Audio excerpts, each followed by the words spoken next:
as any kid would be, as any kid would be, he was clearly a little anxious, a little nervous. This would be the first time that somebody other than myself or somebody in the family would be taking care of him. And rightfully so, he was nervous. I remember he even like got a little teary-eyed at the bus. Um, 3 days later, they actually had like a big like charity event in the camp. And so my husband and I were invited, and I went to surprise him. I didn't tell him that we were coming. And I actually saw him with his counselor. He didn't see me initially, and I see him, he's on his counselor's like shoulders, and then I finally got to him and he's like, "Oh, hey mom," and then continued on his way. And to me, that was like, okay, this is why I sent him. He was a completely different kid when I got him back 2 weeks later. So yeah, it's a no-brainer. That's super cool. Um, Yeah. and how, it sounds like he was a little hesitant at first, so you kind of answered the next question of how he felt about going to camp and emotionally, like, get him ready for the experience. So it sounds like he was nervous, but once he got there, what I'm hearing from you is he kind of found his independence. Yeah, like he was thriving. And obviously, I had been reassuring him that like I'm speaking with the camp staff and you don't have to worry and everything will be there. But um yeah, it was definitely something that he was concerned about, rightfully so. But like I said, he came back a completely different child in a Yeah, good way. very nice. So how did you prepare for the camp? What were your like go-to planning steps, your checklists, conversations with the staff that you had? Kind of walk us through what you did to get him ready. So before anything and before planning, obviously, doing your homework and your research on the particular camp and what they offer, what does it look like, what kind of staff do they have. So in Jacob's particular case, um, it's a it's literally a mini hospital. Certain times during the summer, besides children that are on TPN, they actually have some children that are that can receive chemo that have cancer. So like this particular camp is run by ICU nurses, doctors, they have medics on staff. So in terms of that, there was a lot of familiarity, if you will, in terms of just the medical portion in that regard. Obviously, speaking with your doctors and your team, letting them know that, this is something that you're considering, what they want as backup, making sure that I had, you know, how are the supplies going to get there? What's our backup plan if God forbid there's a fever? Um, in our particular case, actually last summer, this just happened. Jacob was there, and I want to say 5 days into camp, he did develop a fever. And believe it or not, he did not have to leave the camp. They were able to treat him with antibiotics and kept him there for the whatever it is, 48 hours, and were able to do blood cultures and all that. So in his particular case, now not all camps are equipped for that, but in our case they were, and it was fantastic. So he didn't even have to leave camp, and was still very much taken care of and treated. But it's a lot of preparation, it's a lot of organization, which I was never good at up until this point. This kind of forced me into that. So it's a lot easier for me to sit here and talk to it, but take it from somebody who had to really learn that skill. Um, a lot of checklists, a lot of just going over, a lot of talking about it 100 times. I know Larissa, my clinical specialist here in Nutrishare, hears from me about 300 times a day. So, but that's just what it is. It's a matter of just talking it out and really being as organized and over prepared as possible for like any situation. Yeah, I imagine that being over prepared is not even a thing. Um, um, How do you ensure that your child's safe at camp? Like, what do you do to protect the central line and the devices during some active play? Right. So again, you have to know your child and their ability and their limits. So something, and I think you might have even in one of our other questions that you have further on, but part of it is really Jacob is very much a team player is part of his care and what and at each stage in his development, whatever was appropriate for him to be involved in. So even if it wasn't something that he was physically participating in, for example, setting up TPN is not something he's going to do, but he knows all the supplies that are involved. He knows what he's supposed to be feeling. He knows what it's supposed to look like. He knows that we use betadine instead of chlorhexidine because he's allergic to it. So there's a lot of discussion with him and having him participate. So from a safety perspective, yes, I discussed a lot of the things with the team and the doctors and all of that sort of thing. But Jacob is very familiar and knows and what's appropriate and what's comfortable and what's safe in terms of what he needs to be done for his care. There were some things actually Boston had were seen in Boston Children's, and one of the things, like Jacob obviously is very active, they had given me a link, and I can send it to the team for if you want to pass it along to any family members. It's like a vest, but it's kind of like a tank top that you can put like this protective sort of foam that gets harder and it protects the chest area. I think many people might use it in sports as a general rule, having nothing to do with the central line, but just in general, for children to protect their chests. This was something that was very helpful for us initially, so that Jacob, if he were to play a little rough and with regular, other children his size or, whatever, if he got knocked in the chest, we didn't have to worry about it. So that was something that was just a small tidbit, and it was definitely helpful in the initial sending him to camp and using it. He doesn't like to really use it now, but it was helpful at the beginning when he was a little concerned. Right. But yeah, That's impressive. I would love that link, and I think we all would too, to help transfer that to other I'd love to consumers of send it over. ours. Yeah, on Yeah. Amazon. Um, so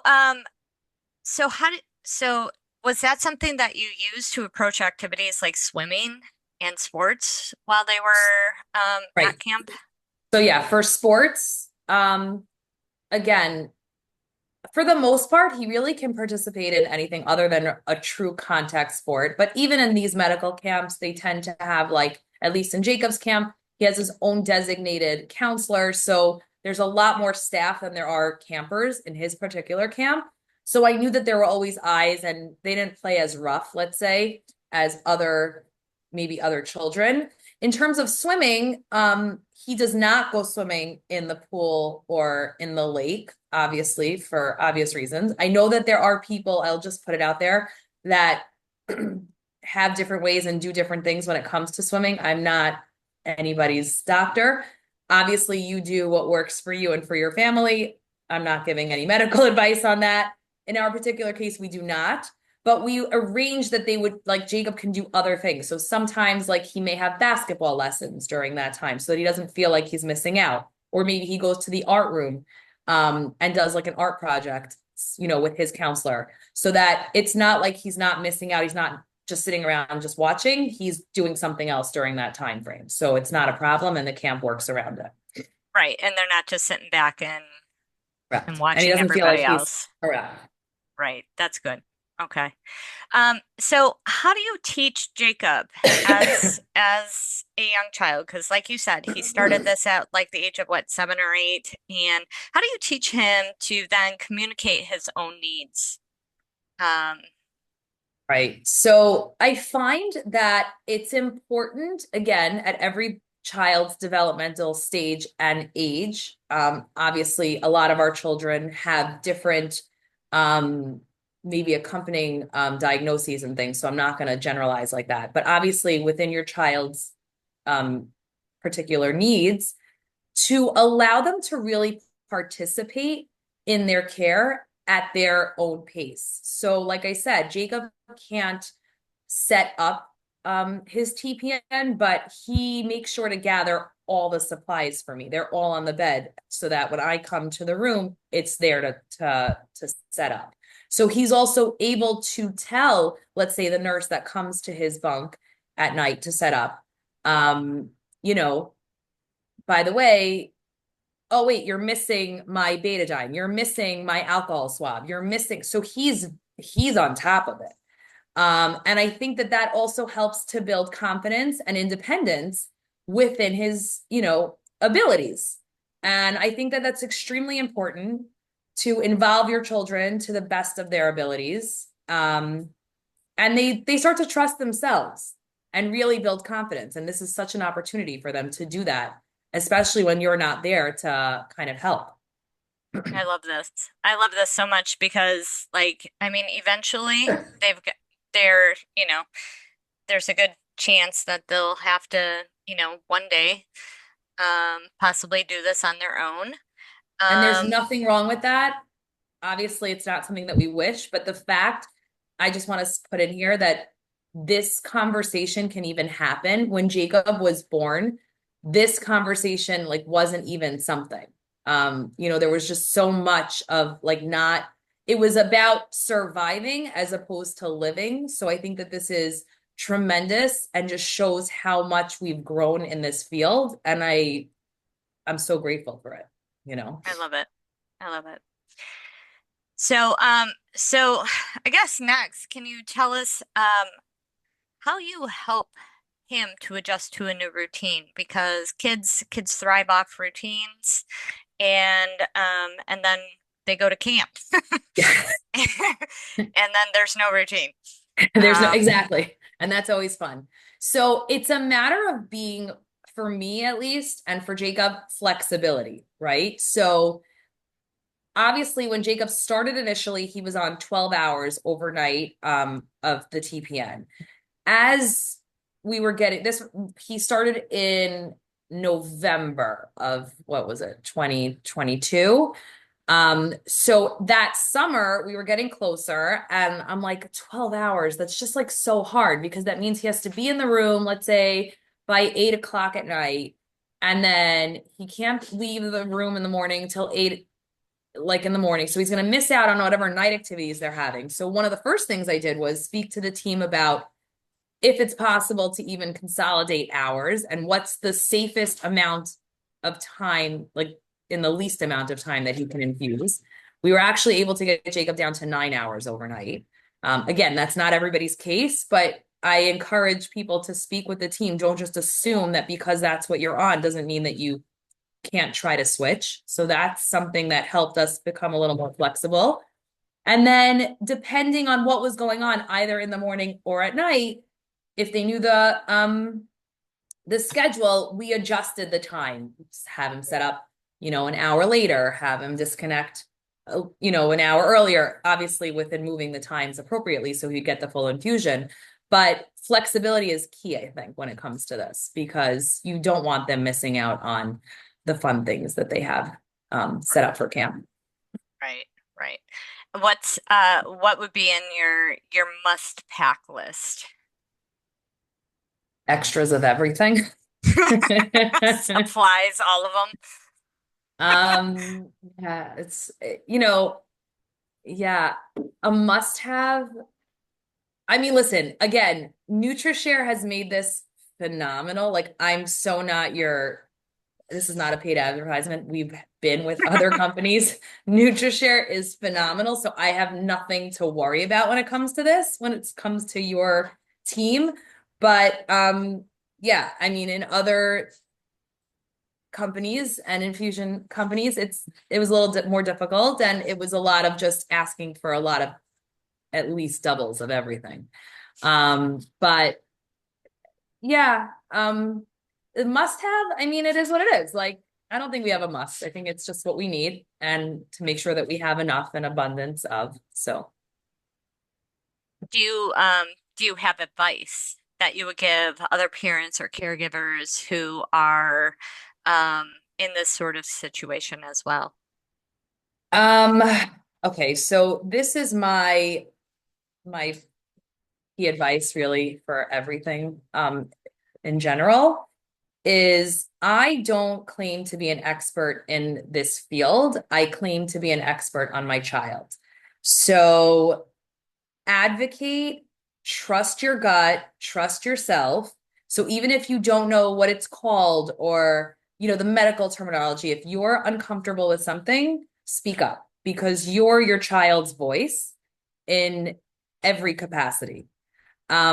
And in doing so, by the way, I've noticed now that Jacob's, turning into his, young adulthood and 14 and has a bit of he's grown a pair of cojones. Like he speaks up. And I feel like, a little bit of a proud mommy moment. Like he's been watching, he's listening, and he's not afraid to now kind of say something if you see something. So again, you're the expert in your child, so don't ever be afraid to speak up and say something. Well, that's both funny and also and Yes. probably very, very true though. He's probably seen you speak up for him and now realizes, it's Yes, somewhat he on can him. do it. Yeah, Yeah. that's cool. Um, Good. Okay. Um, any unexpected challenges that you had to kind of, I guess, overcome while he was gone at camp? You kind of alluded to the one that he did get a fever, and they were even able to treat that right there, so he didn't have to leave. But were there any unexpected challenges that you didn't like really foresee? Um, Obviously that's one of them. Another one, depending on where your camp is located, um, how do you coordinate deliveries? And, are there specific days? Is there a specific carrier that, will only deliver to that location? Um, so things like that. The discussion, I didn't realize, let's say at the time, that they were going to be able to treat him and keep him in the infirmary to do the protocol, but we had a protocol in place. So there was a backup and closer hospital to the camp that if he needed to go, he wouldn't be closer to Boston, where in New York, and the camp is located in the Catskills in New York, that they would be able to bring him there. So just kind of to prepare for the worst, and then you don't need it, but just have those things and guidelines in place so that even though it's scary to think about, you're better off being prepared than and thinking of those scenarios, not to scare you, but just to prepare yourself so that if in fact it does happen, you're like, okay, but we have a plan. Like we know what we're doing. And I think that it was almost like a nice, I hate to say surprise, like, and to call it nice is not nice, but the fact is he did have a fever, but he didn't have to leave. And he was actually still able to participate in camp activities. Like, so this was the craziest thing to me. They would arrange that, like, he could go to the art room with his counselor by himself. So the whole place would be wiped down. He would have the art room to himself for like a half hour with no children, no other staff. And then he could go back to the health center and then everybody else, they would clean it and then come back. So he actually participated in like activities, even though he was technically infirmed. So in terms of the camp, it was, a phenomenal experience. It sounds That's crazy, but impressive. it was amazing. Yes. No, I mean, it's incredibly impressive. And all the planning that you put into it and they put into it. Um, what moment made all this preparation worth it? At what point, did you realize how much camp mattered? When I picked him up that first summer, and he basically told me, I can't wait to go back. Oh, And it was incredible. He's still in touch he had a counselor for 4 years in a row, the same counselor. They're still in touch. Um, the sorts of bonds that he created, there were a lot of kids that may not have exactly what he has, but my understanding is that there were 3 refrigerators filled with TPN in this Oh camp. my. So Wow. he wasn't the only one. So I think to be able to feel like, wait, other people have something like I have, Hmm. you know, there's a The camaraderie there that they inclusiveness. have, an inclusiveness, and they did not, nothing stopped them. They went on zip lines. They brought in, I mean, like carnivals. Like Jacob is connected to God knows what, jumping up and down, like on inflatables. Like there was nothing that was, they'd go on helicopter rides. I mean, they really think of everything and make sure that these kids get to do, I mean, obviously even more fun things than my older daughter did. She didn't go to a camp like this. Right. So she was a little jealous. But yeah, I'm eternally grateful to the camp. And then again, not a paid advertisement, but to Nutrishare for making this experience that much easier and so much more seamless, to be able to let him go to camp and enjoy it and grow and become like just a regular. I always say my claim to fame is Jacob's my annoying regular 14-year-old boy who's doing exactly what he's supposed to do. So I'm forever grateful. So, Rachel, I can't thank you enough for your time. One last thing though, has this experience and how has this experience really changed your perspective on what Jacob is capable of, or how you approach future opportunities that may seem a little bit out there, like the unreachable? Nothing is unreachable. Like I said, if we had this discussion 14 years ago and you would Google the outcome for a lot of these children, um, it wasn't really a good one. Um, you couldn't really travel. You couldn't do, forget about travel. You couldn't go anywhere. You were kind of tied to like being in your home state near a hospital, and you didn't really have quality of life. And now I think we're just moving in a direction where, again, I said this before, and I'll say it again, they're not just surviving, they're living. And I'm excited for the future for him. I was very nervous. Jacob was on TPN as a baby, was off for many years, and then came back onto TPN around 12 years old for his puberty and pubertal growth. And I feel like I remember having a lot of PTSD when they told me, like, oh my gosh, she's going to be back on TPN. And I was like, I can't believe this. I can't believe we're doing this. And the truth is, thank God, we don't feel it. We do everything. We've gone to Florida, we go to Disney, we've been to Morocco. Like we've traveled and it's not going to stop us. It's not going to stop him. And I always say it's a little blip. It's a little accoutrement, a little something that's added to him, but okay, we can handle it. And um, I'm excited for him actually, because nothing will stop him. That's fantastic.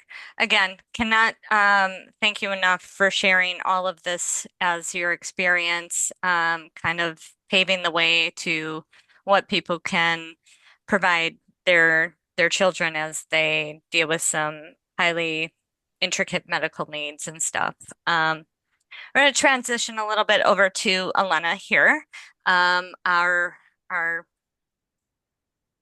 nurse extraordinaire, as I like to call her. And so have a couple questions of how you might guide people through. Everybody's probably first and foremost question is, what do we do with the central line? Um, and the safety is super important to every single person. So what do you do with central line care, and why is it so important? And what can you do to stabilize and secure the central line while somebody is at camp?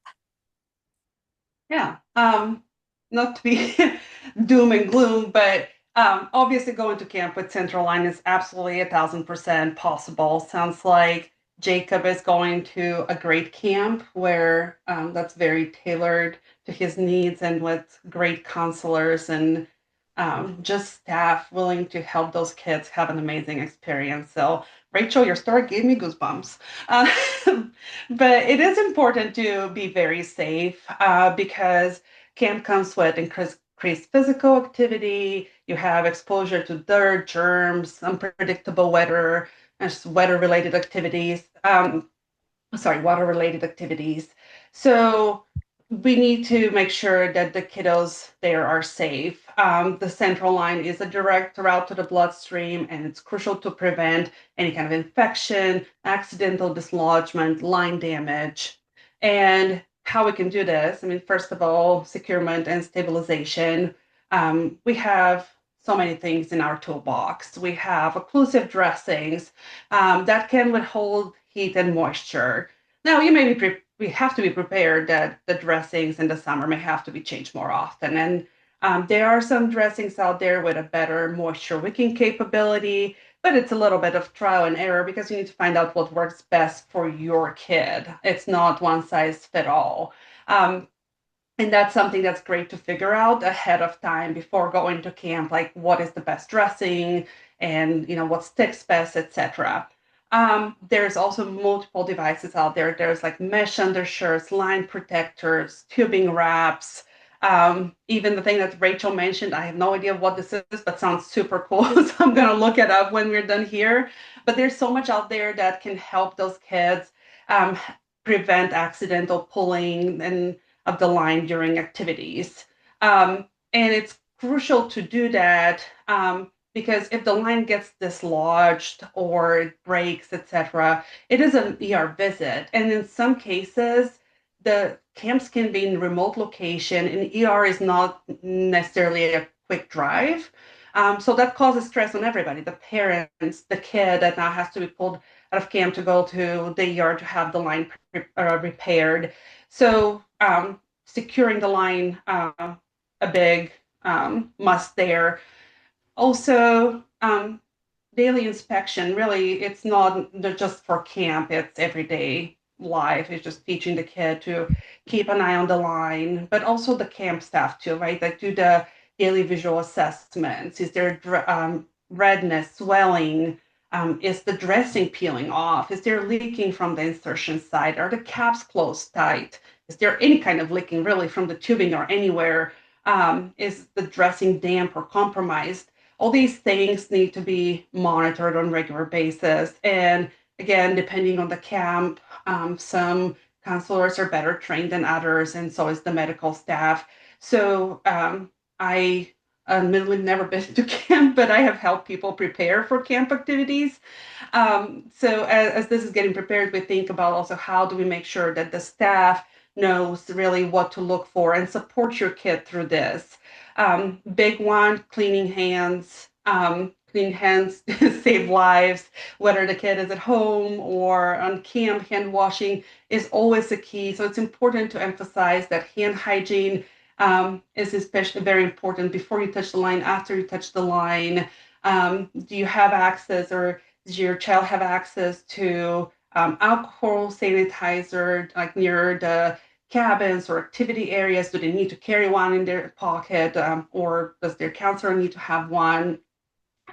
These are all things we've discussed and considered with our consumers that are going to camp. And one of the things we also do is we review emergency preparedness, both with your kid and with staff. And Rachel talked about how Jacob is now empowered to speak for himself. He's learned so much through just watching her advocate for him, and um, it's that really to me is the key. You empower your kid to be as independent as possible, to identify when they need medical attention, but also ensure that the camp staff knows what signs require urgent medical care, such as fever, swelling, drainage. These are all things that need to be looked at right away. And again, we never assume that they know or don't know certain things.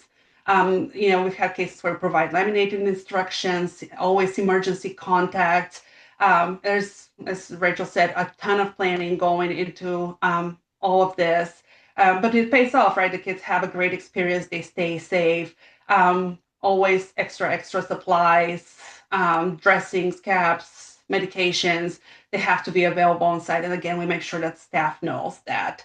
So these are just some of the things that, as I've worked with a few patients that are going to camp, like we've just make sure that all these everybody is aware of how to keep the line safe, how to avoid infection, and what to do really if something happens. Yeah. Elena, something that just stuck out with me as you were talking is, almost the same way Rachel was saying, like empowering the children to have a little bit of say in their own healthcare is empowering the children to look at their line site, like the exit site, making sure that they're inspecting that there's no redness, there's no on a daily basis, and teaching them that. That's wonderful. That was a good little nugget there. Um, so I know Rachel kind of touched on the fact that like they don't do the swimming, but is swimming with a central line allowed? Oh, that's a loaded question. But I'm just it's just asking the really questions. it's really like something that needs to be addressed with the provider, to be honest. There is no literature to support swimming with central line, but there's nothing necessarily that says like, oh no, like these are really bad outcomes if you swim with a central line. Because the main concern here really is infection. There have been multiple outbreaks of human pathogens in like lakes, oceans, public swimming pools, water parks. So in a way, you almost kind of have to know the contamination levels of water, which is a whole different project for parents Right, right. figure out like how contaminated this water is. I know that a lot of places like post like these are things that are available online. You can look up or call. Like if you're going to a hotel, for example, it has a pool or a resort, like you can find this out through them. But even private pools that may seem safe can be inappropriately treated, or maybe like somebody had a toddler in there with a diaper, and the last thing you need is to be going into the swimming pool after that with a Right. line. So it does carry a lots of inherent risks, and that's why I always say you really need to talk to your provider because there's some medical centers and providers that are absolutely against swimming. They will be like, nope, don't do it. And we've worked with some providers. I have a patient that goes swimming, and it's just like this brings her so much joy that her providers had approved it, and we have a plan on how to like keep her safe. But there is waterproof barriers, like transparent dressing that are sticky. Kind of you just coil the line and cover the line with the whether it's like a Tegaderm or one of the other just transparent, non-porous barriers. There's like dry suits. Honestly, there's not like one thing that I can say, oh, this thing, like you should use this when you go swimming, because again, it's every kid is different, every even adults, like we're all different things work differently. And so some people maybe going there and like doing competitive swimming and somebody else maybe just dipping their toes in the pool. So depending on the activity and what you need, that's very individualized. But again, the line needs to be protected. You can't, it's not advisable to just go in without any additional covers. And after you get out of the pool, dressing needs to be changed. That is really a recommendation that I've seen a lot. Again, swimming with central lines is not necessarily that's been very studied very well, but I would say always change the dressing. There may be some moisture or something that you don't necessarily see right away. And if the parents make a choice and the kid and the medical team that swimming is something they want to do, right? There's risk factors, like the risks are minimal and there's a more controlled environment. That's great. I would say make sure that you explore those options at home first, like in a controlled environment. Like, maybe they can play around in a tub and see how that goes first, and then transition to a pool, etc. But there's also like other alternatives like splash pads, canoeing, kayaking with like snug vests, which, ideally, hopefully the kid won't end up in the water. Water balloon games, of course, we're always careful to make sure the central line doesn't get hit. But in all those cases, like always cover the central line with additional dressings. Be prepared to change that dressing. And then again, maybe it's something that the kid does on days where they know that the dressing change will be done. So again, there's not a great answer. Is it Yeah. possible? Yes, but there's like a lot that goes into the planning of it, and like again, weighing the pros and cons of like, are Lena, you? I'm just going to interrupt you just to say Yeah, that I agree with you. That's always been what we were taught, and we follow that. The one thing that I have been very pushy with the team, and again, I would encourage parents to ask, is that yes, we know that there's not a real good answer, but we're going to have to come up with a better one because water safety for our children, even more so because many of them may not have the opportunity to truly learn water safety. There has to be a way to do it. So just to, again, be that voice and ask and encourage. And I think that a lot of our teams are just afraid because it's a lot of the unknown. There are families, like Elena said, that do this with dressing changes and all the different types of like Nista dressings and all these different things. So there are ways to do it, quote unquote, safely, whatever that means. But again, I am pushing and advocating for that water safety part because it is so important, especially for our children. Just Yeah. putting it out I there. mean, you just, I mean, that's so important. Is just water safety as like just a human, right? Um, we need to know how to float. Um, and so that's very interesting that you bring that up as well. Um, and honestly, I uh, feel like there's been so many more like options coming out over the past few years. Because if you had asked me again a few years, I've been like swimming with a central line, like what? No, absolutely not. And now it's more like, okay, let's have a discussion. Let's see what are the options. Because there are options. It's again just weighing the pros and cons about what's right for your kid. yeah. And Elena, I really like how you say testing it out in a controlled environment first. You don't want to be the first the first try at camp. No, no. Um, that's probably, yeah, that's a good solid advice right there. Um, awesome. Um, so Elena, what message do you feel is most important to convey um regarding central lines at camp? Yeah. I'm gonna echo what Rachel said. Can be joyful, safe experience for kids that brings so many meaningful relationships and like really be a confidence booster for the kids and Hmm. show them that they can be unstoppable. This is not like their medical condition is not going to hold them back. And with planning, communication, like building that solid, safe routine, including your child in the discussions, in the decision making, in the education, they can go to camp, they can have a great time and be safe. So that's kind of my message. It is possible. It does take work, as Rachel shared a lot of it, but the rewards are also great. And I can only imagine how great it feels to see your child thrive like that. This is awesome. Do either of you have anything that you want to add to the conversation that hasn't been addressed, questioned? Is there any last minute comments that either of you want before we try to take any questions from the chats?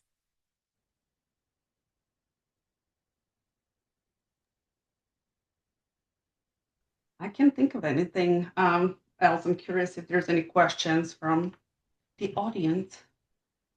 Um, there is just the link to the vest in the chat right now.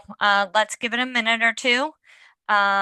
Because both of you have been absolutely amazing as far as your information sharing and gathering. Um, and I know this might be a big topic for people at this time of year. So let's give it a minute. If there's no other questions in a minute or two, um, but Questions can be put in the Q&A forum.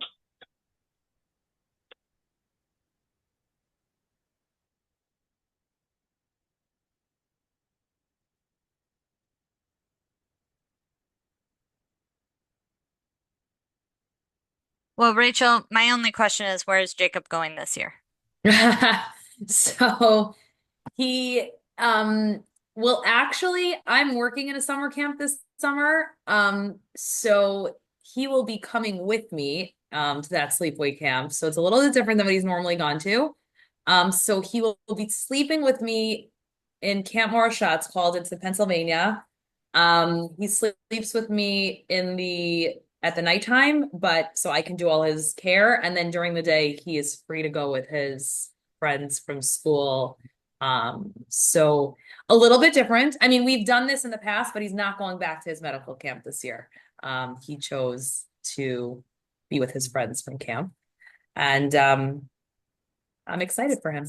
It'll be fun. So is this your first year doing this, or have you done this No, before? I've done this in the past with him, but at some point he generally like leaves and goes to the medical camp, which I wanted to add is not only a break for him, but very much a needed break for me. Absolutely, I bet. But he is um part of the camp that he's going to that I'm working for, his division in camp travels. They're traveling this year to Colorado and Vegas, and his nurse will actually be going on that travel portion with him, and that's like a 9-day trip. So that's something interesting. Wow. Not a medical camp, but she will be going with him on this travel portion. So it's a little different. He's traveling to the other side of the country without me. But we're gonna try it. We're going. We're doing it. We've been prepared. We have what we need, and he's gonna do it. So we're excited. You guys are both brave and pioneers. This is awesome. I love it. Yeah, we're trying. So, well, there's no other questions in the Q&A chat. Oh, Oh, we do have questions in the Q&A. did I miss one? Oh, I'm sorry. So do you have any tips for those also on tube feeding that might not just be on TPN as well? Yep, that's Jacob as well. Again, I find that with tube feeding, if you can schedule it, again, depending on how your kid can handle it and what the reasons are and all that sort of thing, schedule it around activities. If it's during the day as well. But it doesn't stop him. I mean, sometimes he has a knapsack with TPN and tube feedings.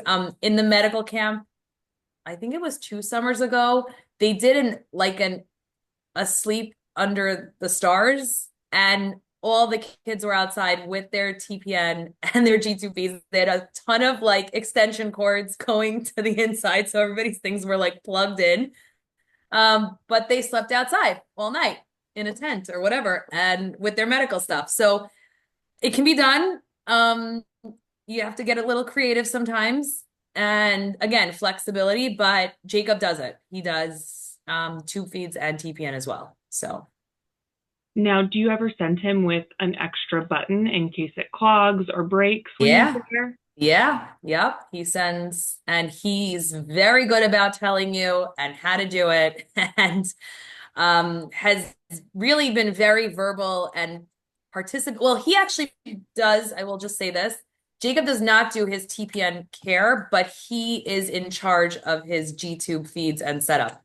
So at this point, I've given him full rein on that. I don't do any of that. Obviously, I will help him when it comes to replacing the button, but he does all of that setup. And I gave him, again, you have to know your kid, you have to know what their abilities are. But my feeling was if that's how he eats, then it's age appropriate for him to be in charge of that. And it doesn't have to be sterile. So he does all of that when it comes to his feeds. That's awesome. And I think again, going back to like how far we've come, there's so many like devices and ways that help the kid. Like, he can be mobile out and around with his PN. And I think that makes a huge difference. Like he can protect all these devices very safely. So it's amazing. the supplies really are very empowering, which is, again, I do work for Nutrishare, so I'm partial, but Yes. we do offer all the options, and Yes. it is pretty awesome because it gives options really for people to live their best lives. Yes. There actually is another question. I'm sorry, I was looking in the chat, but there is the Q&A. How many hours a day does Jacob get his TPN? I think you said 9 now, Yes. right? So I think he's on not currently he's on 9 hours overnight. But yeah, that's we were lucky enough that he was big enough, old enough, tolerating a big volume in a shorter period. But again, I wouldn't have known that if I didn't ask. That's my point. It wasn't something that they brought up with me. I asked, not knowing what the answer would be. So I encourage parents to ask, what's the shortest amount of time that would be safe for my child, given what they're supposed to be getting? And it went from 12 to 9, which is tremendous when you're talking about quality of life for these kids. Yeah, that's great. Mm-hmm. Um, I truly don't see any other questions this time. Um, sorry for my fumbling around a little bit, but you guys were absolutely impressive and awesome throughout this entire discussion. So we appreciate you and your time very, very much. Unless you guys have any other comments or things that you want to add, or anybody else has any questions to put in either the chat or the Q&A, we'll wrap it up. Thank you, Rachel. Thank you, Thank Elena. You you. guys are Thank you, amazing. Rachel. Thank you so much. Take Bye. care, you guys.